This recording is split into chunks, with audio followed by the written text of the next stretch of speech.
হাসরের ময়দান ভয়ঙ্কর। আপনি রাসূল তো কিয়ামতের বয়ান করেছেন আর আপনি কান্না করেছেন, আমরাও কান্না করেছি।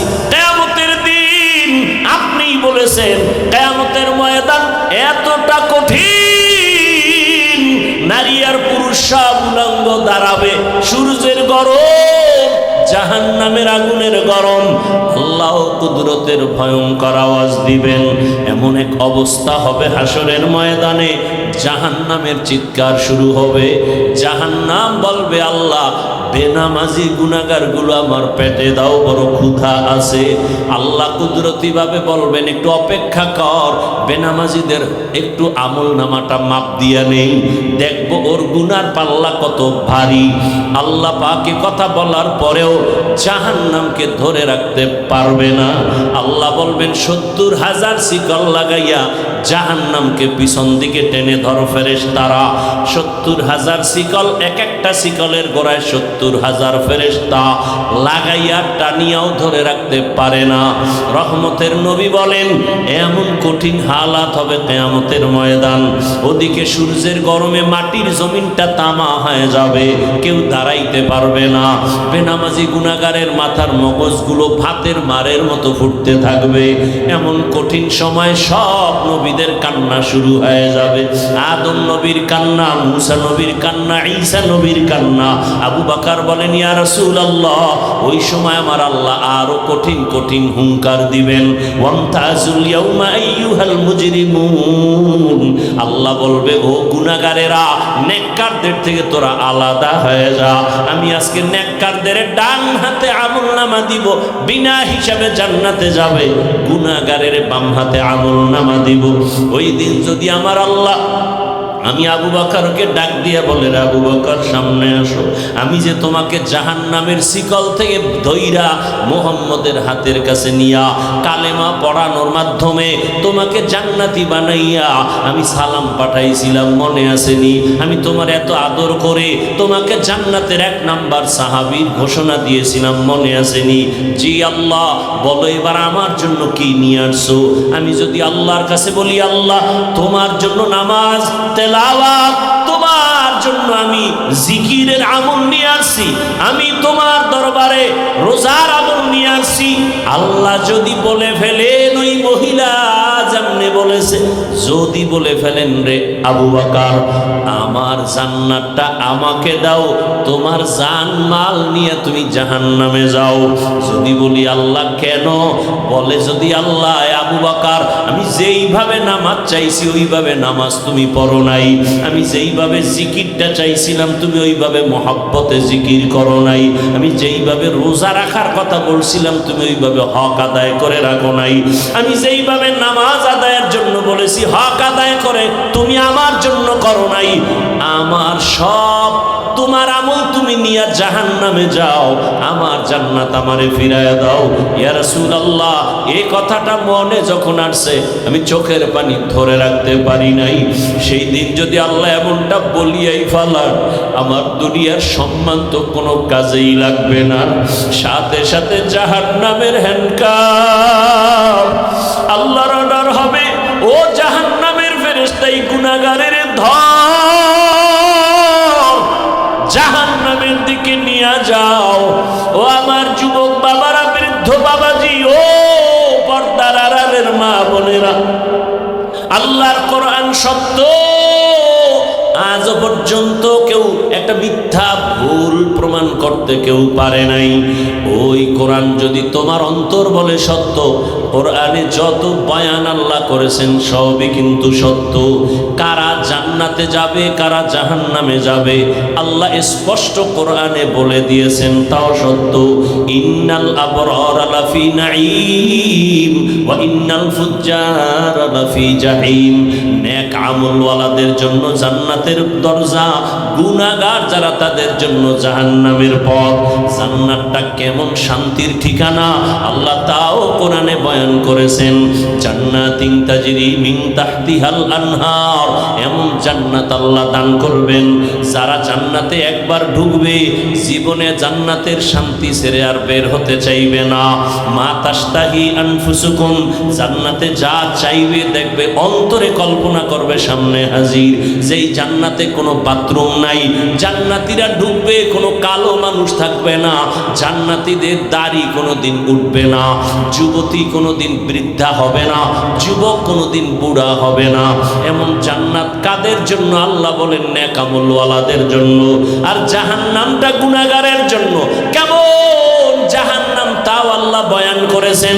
ওয়াইলুল লিকুল্লি হুমাযাতিল লুমাযা আল্লাযী জামাআ মালান ওয়া আদ্দাদা ইয়াহসাবু আন্না মালাহু আখলাদা কাল্লা লা ইউনবাযান্না ফিল হুতামা ওয়া মা আদরাকা মাল হুতামা নারুল্লাহিল মুকাদা আল কারিআতু মাল কারিআ ওয়া মা আদরাকা মাল কারিআ আলহাকুমুত তাকাসুরু হাত্তা যুরতুমুল মাকাবির। এগুলো তো ছোট ছোট সূরা। ও যুবক, তুমি ডাউনলোড করে বাংলা কোরআন ডাউনলোড করে তরজমাগুলো পড়ো। আরাআইতাল্লাযী ইউকাযযিবু বিদ্দীন ফাযালিকাল্লাযী ইয়াদউল ইয়াতীম ওয়া লা ইয়াহুদ্দু আলা তাআমিল মিসকিন ফাওয়াইলুল লিল মুসাল্লিন। আরে নামাজ মানুষকে জান্নাত নিয়ে নিবে, আর এই সূরায় আল্লাহ কি বলেন? ফাওয়াইলুল লিল মুসাল্লিন, নামাজি মুসল্লির জন্য ওয়াইল নামক জাহান্নাম। এবার চিন্তা করেন তো, যেই নামাজ মানুষকে গুনাহ থেকে বাঁচাবে, জান্নাতে নিবে বিনা হিসাবে, আল্লাহ আবার এই সূরার মধ্যে বলেন ফাওয়াইলুল লিল মুসাল্লিন, মুসল্লি নামাজের জন্য ওয়াইল নামক ভয়ঙ্কর জাহান্নাম। তাহলে এখন কোন নামাজ পড়েন চিন্তা করতে হবে আপনাকে। আপনি কি জান্নাত পাওয়ার নামাজ পড়েন, নাকি আপনি ফাওয়াইলুল লিল মুসাল্লিন ওই ওয়াইল নামক জাহান্নামের অধিবাসী হওয়ার নামাজ আদায় করেন? আল্লাহ দোনোটা বলে দিয়েছেন। নামাজি জান্নাতে যাবে, কোনো হিসাব নাই, কিন্তু এখানে বলে না ওয়াইল নামক জাহান্নাম ভয়ঙ্কর, ওই নামাজি মুসল্লিরা ওয়াইল নামক জাহান্নামে যাবে। তাহলে কোন নামাজ আপনি আদায় করেন এখনো চিন্তা করেন। যারা নামাজ পড়েই না তাদের চিন্তা তো ভিন্ন, কিন্তু যারা নামাজ আমরা পড়ি একটু চিন্তা করেন কোন নামাজ আদায় করেন। এরে আল্লাহর বান্দা, নামাজ পড়েন, নামাজের ভেতরে রূহ নাই, ইখলাস নাই, তাকওয়া নাই, নামাজের মধ্যে কোনো চোখে পানি নাই, আজমত নাই। সমাজের মানুষ কি বলবে? মাঝে মাঝেই লজ্জায় পড়ে নামাজে যায়। নির্বাচনে একটা ভোট পাওয়ার আশা পাইয়া মুসল্লিদের মন পাওয়ার জন্য টুপি দেয়, নামাজে যায় নাই? এই এগো আল্লাহ কইছে ফাওয়াইলুল লিল, এরা ওয়াইল নামক জাহান্নামে যাবে। এরে আল্লাহর বান্দারা, যুবকেরা, আমি তোমাকে পাক্কা পাগড়িওয়ালা হুজুর হতে বলি নাই। তোমার মতো যুবক স্কুলে পড়ে, কলেজে পড়ে, চাকরি করে, ব্যবসা করে, নদীর মধ্যে মাছ ধরে, এরকম বহু হাজারো লাখো যুবক আছে নামাজ ছাড়ে না, নাই? বলো তোমার কপালে কার অভিশাপ? তুমি কেন নামাজ আদায় করো না? তোমার মতো যুবক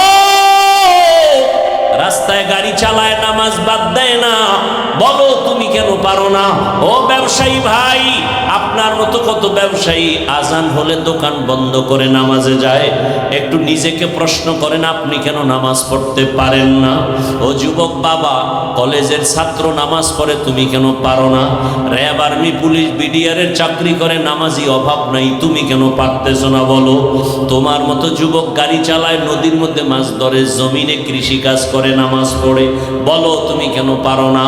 পর্দার আড়ালের আম্মা জান বোনেরা, আপনার মতো কত মা কত বোন এখনো আছে বেপর্দায় চলে না, নামাজ ছাড়ে না, মোবাইলে সময় নষ্ট করে না, স্বামীর মাল খেয়ানত করে না। আপনারা কেন পারবেন না? এরে যুবক বাবা, স্কুলে পড়ো, কলেজে পড়ো, ডাক্তার হও, ইঞ্জিনিয়ার হও, যাই হও না কেন, 5 বেলার নামাজ পড়ো। মা বাবার দোয়া নিয়ে চলো, শিক্ষকের দোয়া নাও, বেয়াদবি করিও না।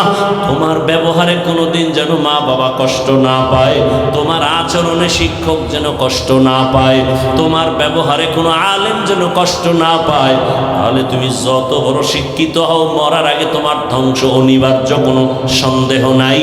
এখনো তওবা করো, জীবনে তো গুনাহ কম করো নাই। মনের ঝাল মিটাইয়া কত গুনাহ করেছো, মনে চাইছে দাড়ি কাটবা, কেটে ফেলেছো, মনে চাইছে নামাজ পড়বা না, পড়ো নাই, মনে চাইছে পার্কে দৌড়াবা, পার্কে দৌড়ায় গেছো, মনে চাইছে সারা রাত মোবাইলে গুনাহ করবা, গুনাহ করেছো। আমার মাওলার আদালতে কোন দিন যাইবা হিসাব মিলাও। তোমার আমার চোখের সামনে কত যুবকের লাশ আর লাশ, ঘুমের মধ্যে মানুষ মরে যায়, গাড়ির নিচে পড়ে মানুষ মরে যায়, এমন একটা দিন নাই যুবকের লাশের খবর নাই। এখনো তওবা করার সময়। আল্লাহকে মনে মনে বলো, হে মালিক, জীবনে মনের আশা পূরণ করে। কত অন্যায় করেছি, আমার মতো অন্যায়কারী আর কেউ নাই। আমার গুনার খবর আমার আত্মীয় স্বজন জানলে কেউ মহব্বতের নজরে দেখতো না। ও আল্লাহ, আপনি তো দেখছেন, জানছেন, রাগ করিয়া আমাকে মেরে ফেলেন নাই, আমাকে আপনি খানা থেকে মাহরুম করেন নাই। আজ আমি তৈরি হয়ে গেলাম, মরিয়া গেল, আর নামাজ ছাড়বো না, দাড়ি কাটবো না, বেপর্দায় চলবো না। মা বাবার দোয়া নিয়ে, শিক্ষকের দোয়া নিয়ে, উলামায়ে কেরামের পরামর্শ নিয়া, নবীজির আদর্শ মেনে চলবো। বাহরে সাদকা রাহমাতাল লিল আলামিন, সাইয়্যিদুল কাউনাইন, খাতমুল মুরসালিন, আখিরা মদবুদ ফখরুল আউয়ালিন। রহমতের নবীর আদর্শ এত সুন্দর, এত পারফেক্ট, এত পাওয়ারফুল, কিয়ামত পর্যন্ত দুনিয়াতে যত মানুষ আসবে জীবনটা পরিচালনা করার জন্য, কল্যাণময় জীবনটাকে সফলতার মানদণ্ডে নেয়ার জন্য, ভিন্ন কারো পরামর্শের প্রয়োজন নাই। নবী চ্যালেঞ্জ দিয়ে গেলেন, ক্বালা রাসূলুল্লাহ সাল্লাল্লাহু আলাইহি ওয়া আলিহি ওয়াসাল্লাম, তারাকতু ফীকুম আমরাইন লান তাদিল্লু মা তামাসসাকতুম বিহিমা, কিতাবাল্লাহি ওয়া সুন্নাত রাসূলি। রহমতের নবী বলেন, ও আমার উম্মতের দল, দুটো জিনিস আমি তোমাদের মাঝে রেখে গেলাম এবং চ্যালেঞ্জ দিয়া গেলাম, এই দুইটা জিনিস যারা আঁকড়াইয়া ধরবা, আমি রসুল চ্যালেঞ্জ দিলাম, তার ঈমানও যাবে না, সম্মানও নষ্ট হবে না। ১৫০০ বছর পরে তাকাইয়া দেখো, আজও পর্যন্ত যার কাছে রহমতের নবীর আদর্শ আছে, আল্লাহর কোরআন আছে, এত বিপদ, এত ঝামেলার মধ্যেও এই নবীর আদর্শওয়ালা, কোরআনওয়ালারা কোনো অসম্মানে নাই। চেয়ারম্যানের চেয়ার লইয়া টানাটানি গেলনি, গেলে আবার আর পামু হবে। কিন্তু রসুলের আদর্শ আর কোরআন নিয়ে যারা চলে গো, চেয়ারের কোনো মেয়াদ আসেনি। হ্যাঁ, ইমাম সাহেব কোনো চিন্তা নাই, আমি ইমামতি করি, থাকলে থাক, না থাকলে নাই।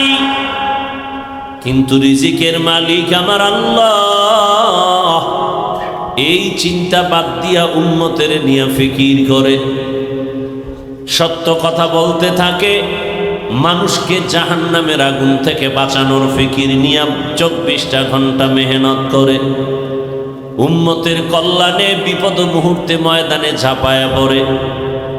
ওলামায়ে কেরাম সামনে না আসলে কোনো কাজের সফলতা আসে না। ইলমে রায়ে জাজু করদান বেহিসাব, খলকে রাদাদান জওয়াবে বাসওয়াব, হক না দারত দোস্তে খলকা জারেরা, নিস্তে ই খসলত একে দিনদারেরা।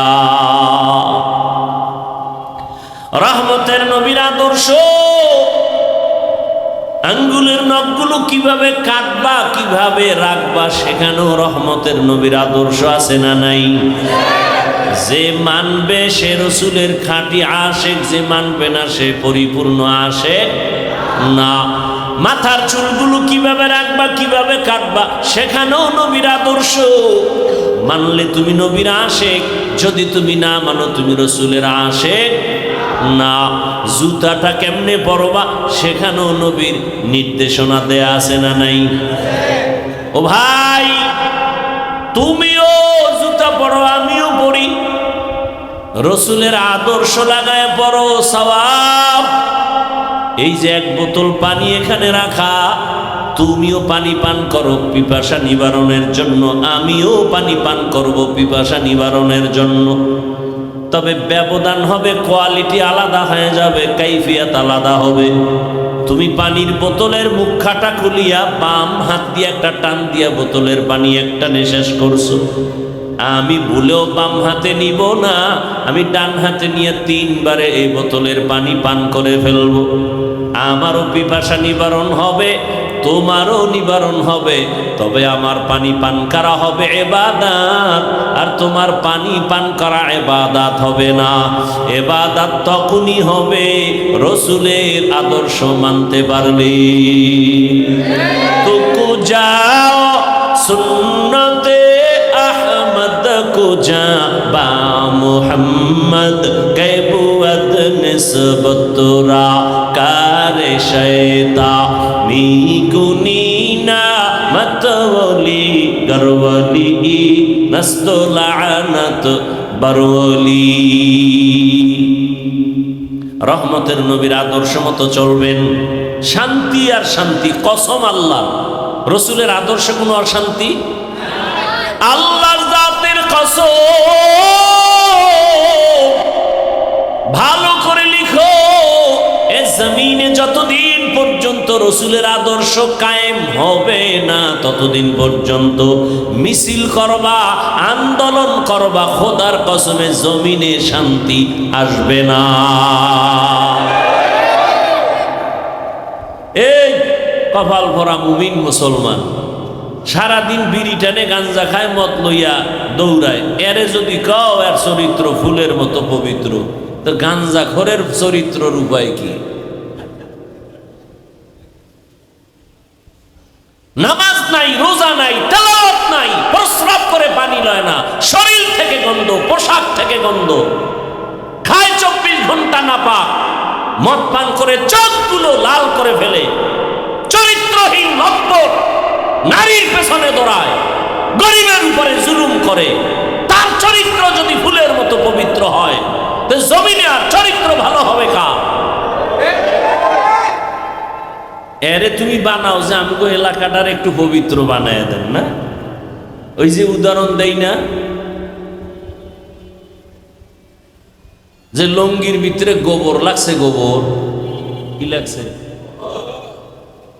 এখন লঙ্গির ভিতরে গোবর লাগার পরে এটা পাক না না পাক? বুঝেন, বাংলা বুঝেননি? লঙ্গিতে কি লাগছে? গোবর। চিনেন তো, এটা আসমান থেকে আইয়ে গোবর লঙ্গিতে লাগার পরে এটা পাক না না পাক? এখন এই নাপাক দূর করতে হলে কি লাগবে বলেন? এখন আপনি মনে করেন এই এলাকার অপরিচিত মানুষ, হঠাৎ নাপাক গোবর পরিষ্কারের পানি খুঁজতে গিয়া দেখেন পানি আর। একজনে কয়, কিও তোমার ঘাম বেরোইতেছে, কি বিষয়? কয় পানি খুঁজতেছি গোবর নাপাক দূর করার জন্য। কয় তুমি এত পেরেশান হয়ে লাভ কি? পানি তো নিজের কাছেই আছে, আছে না নাই? নাম কি? প্রস্রাব। তো চিন্তা করলো এই বুদ্ধিটা আগে দিলে তো ঘাম যাইতো না। আহা, কত সুন্দর একটা বুদ্ধি পেয়ে গেল। ঠিক আছে, তাই তার টেনশনের কিছু নেই। এখন ওই ব্যক্তি প্রস্রাবের পানি দিয়া গোবরের নাপাক ধুইছে, কেমন পরিষ্কার পরিচ্ছন্ন হলো? পাক হলো না নাপাক আরো ছড়াইল? হ্যাঁ, আরো ছড়াইল। তাহলে গোবরের নাপাক প্রস্রাব দিয়া ধুইলে নাপাক যেমন আরো ছড়ায়, গাঞ্জাখোর, সুদখোর আর মদখোর, নারীবাজি, চরিত্রহীন লম্পটকে সমাজকে পবিত্রতার দায়িত্ব দিলে সমাজ পাক হবে না, আরো নাপাক হয়ে যাবে। এই জন্য আঙ্গুলের টিপটা দেওয়ার আগে দিয়ে চাইয়া লইও কই যায়, এই টিপের দাম আছে। এক টিপ দিবা পুরা বিল্ডিং তোমার হয়ে যাবে। এক টিপ দিবা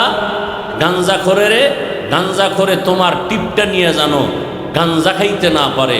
তোমার এই টিপের অনেক দাম, তোমার টিপের শক্তি পায়া যেন কোনো বেঈমানের বাচ্চা মানুষের গলায় ছুরি চালাতে না পারে। তোমার আঙ্গুলের টিপের পাওয়ার পায়ে কেউ যেন সমাজের গরিবের উপরে জুলুম করতে না পারে। তোমার আঙ্গুলের টিপের পাওয়ার পায়া কোনো বেয়াদব যেন আমার বোনকে ধর্ষণ করতে না পারে। টিপটা জায়গা মতো দিও, দেওয়ার আগে 1000 বার চিন্তা করো। আর যদি ভোটের আগের রাত্রে কিছু খাইতে মনে চায়, বাথরুমে গিয়া 10 গ্রাম পায়খানা খাইও। এরপরে বাজারে গিয়ে হালাল সাবান দিয়ে কুলি করবা, গন্ধ শেষ। আর যদি তোমার বাপ মার বরদোয়া থাকে কপালে, তাহলে হারাম খাইয়া মাইয়া ফলাডির রক্ত নাপাক কইরা এরপরে মইরো। ওই মাইয়া পোলাগুলো বরদোয়া দিবে, শুধু নিঃশ্বাস ফেলবে আর বরদোয়া দিবে। একটা সুদখোর ঘুষখোর শান্তিতে নাই। ও বাইরের জ্বালা ভিতরের জ্বালা, শারীরিক অসুস্থ মানসিক অসুস্থ, একটা জায়গায় শান্তি নেই। শেষফল cancer, blood cancer, liver cancer, এই পরিণাম ফল। মদ খাইলে শরীরের যৌবন বাড়ে, মেধা বাড়ে। একটা বুদ্ধি আমাকে গ্যারান্টি দেয়, আমি মদ খাম, খোদার কসম। বিড়ি টানলে চেহারার নূর বাড়ে, বল আমি বিড়ি টানবো। আল্লাহর জাতের কসম আমি টানবো। দে যুক্তি দাও, তে আকাম কেন করো? আল্লাহ হেদায়াত দান করুন, আল্লাহ হেদায়াত দান করুন। ওয়ামা আরসালনাকা ইল্লা রাহমাতাল লিল আলামিন। রহমতের নবীকে আল্লাহ পাক জমিনের মধ্যে প্রেরণ করেছেন। কেমন রহমতের নবী আমার! এমন এক সময় মক্কা নগরীতে আগমন করেছেন। পুরা মক্কা নগরীর মানুষগুলো ছিল অপবিত্র, নাপাক, চরিত্রহীন, লম্পট। রহমতের নবী আগমনের পর এই মানুষগুলো রসুলের আদর্শ গ্রহণ করার কারণে রব্বুল আলামিন এদেরকে এমন পবিত্র বানায় দিয়েছেন। আল্লাহ পাক জিব্রাইলকে পাঠাইয়া রসুলের দরবারে লিস্টি দিয়ে দিলেন, ও জিব্রাইল যাও রসুলের কাছে লিস্টি পৌঁছাইয়া দাও। এই লিস্টির মাঝে যাদের নাম আছে রসুল ঘোষণা দিয়ে দিবে এরা বিনা হিসাবে জান্নাতি। ইমামুল আউয়ালিন আল আখিরিন বাহরে সাদকা রাহমাতাল লিল আলামিন সাইয়্যিদুল কাউনাইন খাতমুল মুরসালিন আখির আমদ বুদে ফখরুল আউয়ালিন। ওগো নবীর উম্মতেরা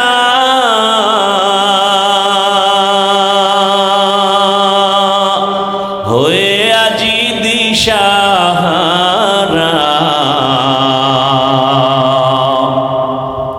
কোরআন হাদিসের চলো যখন যাহা চায় মনে, নবী বিনে কে দাঁড়াবে পুলসিরাত মিজানে, নবী বিনে কে দাঁড়াবে পুলসিরাত মিজানে। উম্মতের কান্ডারি নবী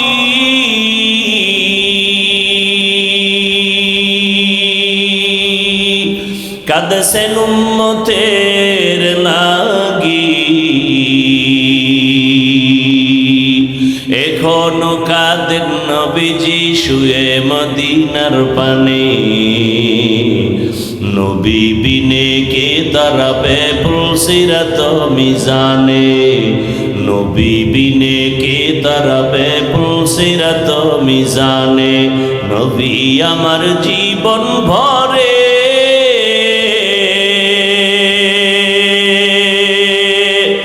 দিনের লাগি কষ্ট করে, দান দান শহীদ করিলেন উহুদেরই ময়দানে। নবী বিনে কে দাঁড়াবে পুলসিরাত মিজানে, নবী বিনে কে দাঁড়াবে পুলসিরাত মিজানে। এরে নবীর আশিক, রহমতের নবীর হাতে গড়া সাহাবী এতটা দামি হয়ে গেছেন, জিন্দা হালাতে আল্লাহ জান্নাতের টিকিট দিয়েছেন। প্রথম জান্নাতি টিকিট পেয়েছেন যিনি, তার নাম কি? দ্বিতীয় যিনি, তার নাম কি? বেহেশত আযা কে আজারে নবাশো কসে রাবা কসে কারে নবাশো। কেশে আবু বকর, রসুলের ডানে আবু বকর, বামে ওমর। যেই রসুলকে এক নজর তাকায় দেখলেই জাহান্নামের আগুন হারাম, যেই রসুলের ঘাম থেকে মেশকের ঘ্রাণ, যেই রসুল কদম যেখানে দেন ওই জায়গা থেকে দীর্ঘ বছর শুধু মেশকের ঘ্রাণ। এমন একজন রহমতের নবী, উম্মত যাকে আল্লাহ নিজে আলাদা সালাম পাঠিয়েছেন, ওই ব্যক্তি হলেন আবু বকর সিদ্দিক রাদিয়াল্লাহু আনহু। আল্লাহ স্পেশাল করে আলাদা আবু বকরকে সালাম পাঠিয়েছেন।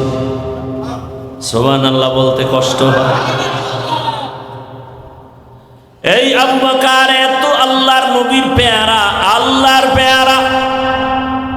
রসুলের ইন্তেকালের পরে প্রথম খেলাফতের দায়িত্বে চলে আসলেন আবু বকর সিদ্দিক রাদিয়াল্লাহু আনহু।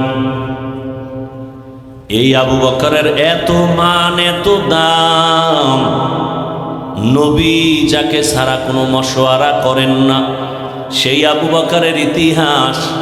নবী বলেন, আমি একদিন এশার নামাজের পরে আমার রুমের মধ্যে আমি ঢুকলাম, অর্থাৎ মসজিদে নববী আর আমার হুজরা তথা আয়েশার হুজরা পাশাপাশি লাগানো। বেশিরভাগ আমি আয়েশার হুজরায় গিয়ে এশার নামাজ পড়ে ঘুমায় যাই। কেন? বলে ভোর রাত্র উঠিয়া আবার মালিকের সাথে হাজিরা দেই, কথা বলি। ভোর রাতে উঠে যাই, এশার নামাজ কমপ্লিট করে আমি হুজরায় গিয়ে যখন বিশ্রামে চলে গেলাম, ঘুমাচ্ছিলাম। আমি রসুলের ঘুমটা কেমন? বলে আমার চোখ দুইটা বন্ধ থাকলেও আমার কলবের দরজা বন্ধ থাকে না। আমি মুহাম্মদ ঘুমাইলে আমার চোখ ঘুমায়, আমার কলব ঘুমায় না। রহমতের নবীকে চিনো কেমন? আমার মায়ার নবী ১৫০০ বছর পর যেই নবীর আদর্শ দেখে গবেষণা করে বহু বিধর্মী কালেমাওয়ালা হয়ে গেছে। আরো আস্তে করে বলেন। এই জোনায়েত গেল, ওই সাউন্ডটা বাড়াইয়া ফট করে এনে একটা কারু বাজায় গেল, এটা কমাই লিখে সাউন্ডারে।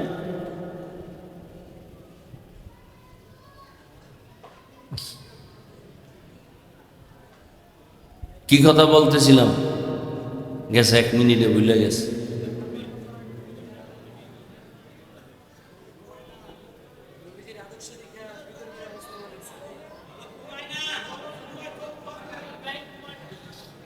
রহমতের নবী আমার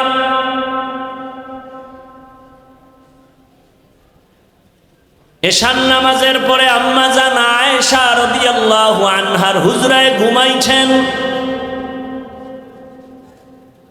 হঠাৎ করে রসুলের ঘুম ভেঙ্গে গেল। রসুল উইঠা বের হয়ে গেলেন। আম্মা জান আয়েশা তখন ঘুমে নিমগ্ন ছিলেন। কিছুক্ষণ পর আম্মা জান সজাগ হয়ে দেখে নবী বিছানায় নাই। রহমতের নবীকে তালাশ করার জন্য আম্মা জান আয়েশা রাদিয়াল্লাহু আনহা বের হয়ে গেলেন। মনের মধ্যে ধারণা রহমতের নবী বোধহয় অন্য বিবিদের ঘরে কোথাও গেছেন। কিন্তু খুঁজে খুঁজে আলামত দেখে দেখে নাই, খুঁজতে খুঁজতে গিয়া দেখে রহমতের নবী জান্নাতুল বাকির সামনে উম্মতের জন্য দোয়া করে আর কান্না করে। আম্মা জান আয়েশা দূরের থেকে দেখে আবার দ্রুত হেঁটে এসে শুয়ে পড়ছে। মনে মনে ধারণা, আমি যে রসুলকে দেখতে গেলাম, নবী যেন এটা টের না পায়, আমি আগের মতোই শুয়ে পড়লাম। রহমতের নবী আসছেন, আম্মা জান আয়েশা ঘুমের বান্দরি আছেন। রহমতের নবী কিছুক্ষণ পরে আসছেন, আইয়া কয়, আয়েশা তুমি যে আমার পিছে গেছো, তুমি যে তাড়াহুড়া কইরা আসছো, তুমি যে চাদর উপরে দিছো, তোমার ঘন ঘন শ্বাস বের হচ্ছে, চাদরের টের পাওয়া যাচ্ছে, আর তুমি কি মনে করছো আমি আবু বকরের মতো? তোমার বাবা আবু বকরের মতো? তুমি কি ভেবেছো আমি ওমরের মতো? না না, আমি মুহাম্মদ সামনে যেমন দেখি পিছনেও তেমন দেখি। আল্লাহ আমাকে পাওয়ার দান করেছেন, আমি সামনে যেমন, এত ডিস্টার্ব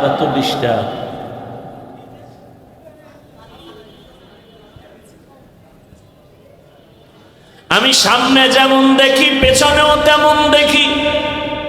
আল্লাহ পাওয়ার আমাকে দান করেছেন, আমি ডানেও যেমন দেখি বামেও তেমন দেখি।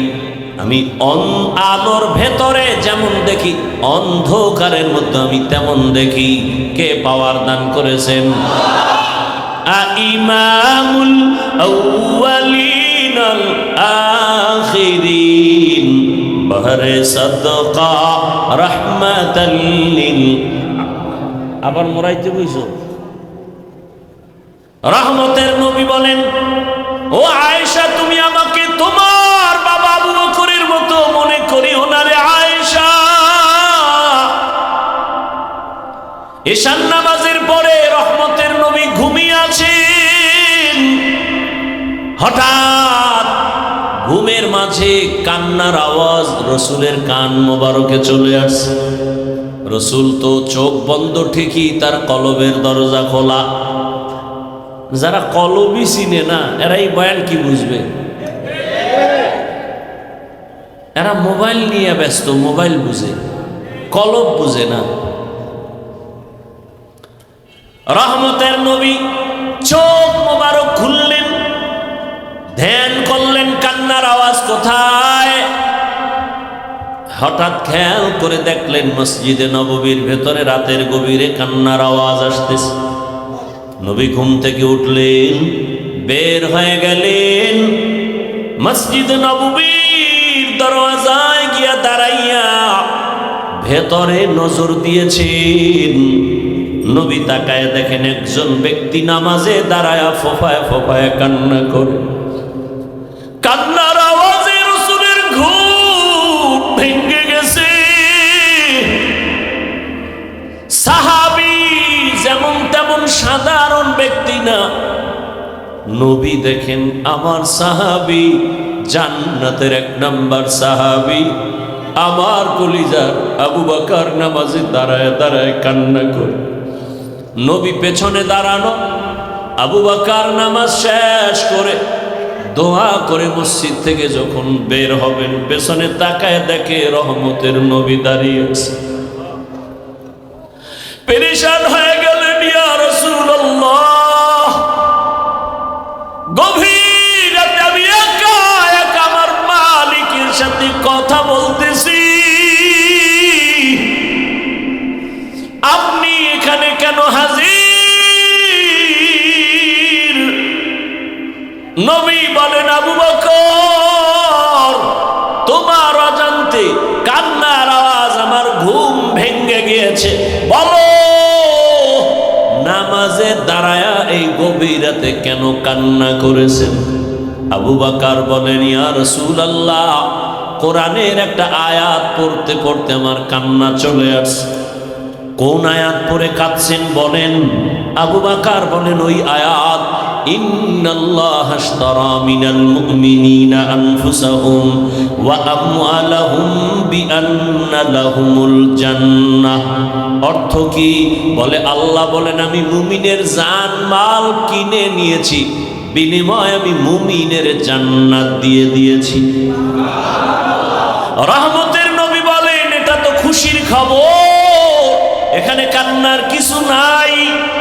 আবু বকর তো সেই আবু বকর, আল্লাহ কি পরিমাণ মেধা তাকে দান করেছেন।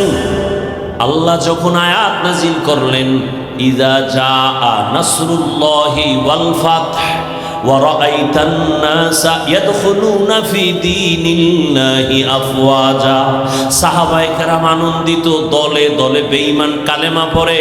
আল্লাহ ঘোষণা দিয়েছেন নবী বিজয় হয়ে গেছেন, আপনার বিজয় সুনিশ্চিত। কিন্তু এক কোনায় বৈশা আবু বকর অঝোর দ্বারায় কান্না করতেছেন। সাহাবায়ে কেরাম বলে আবু বকর সবাই খুশি, আপনি কেন কাঁদেন? বলে তোমরা ভাবতেছো খুশির খবর, কিন্তু এখানেও বড় কঠিন হালাত। আমার মন বলতেছে রহমতের নবী বোধহয় আর বেশি দিন জমিনে থাকবেন না।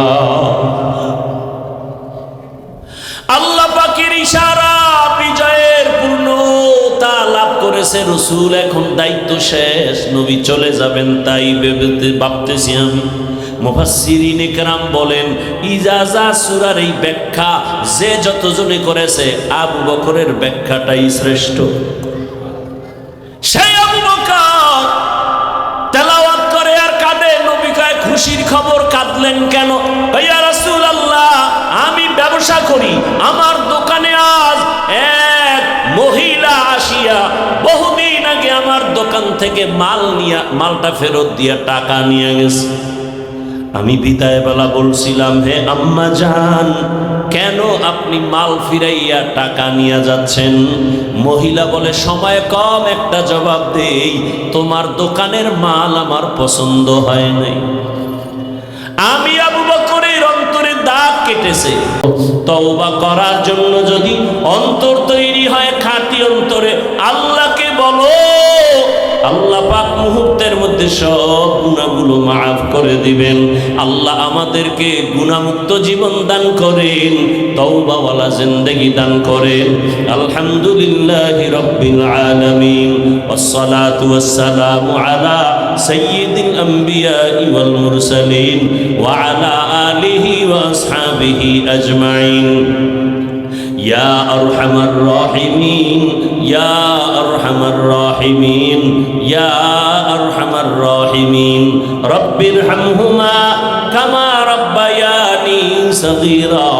اللهم إنك عفو كريم تحب العفو فاعف عنا. اللهم إنا نسألك رضاك والجنة ونعوذ بك من سخطك والنار. اللهم إنا نعوذ بك من البرص والجنون والجذام وسيء الأسقام. يا الله আমরা গুনার বোঝা নিয়ে আপনার দরওয়াজায় হাজির।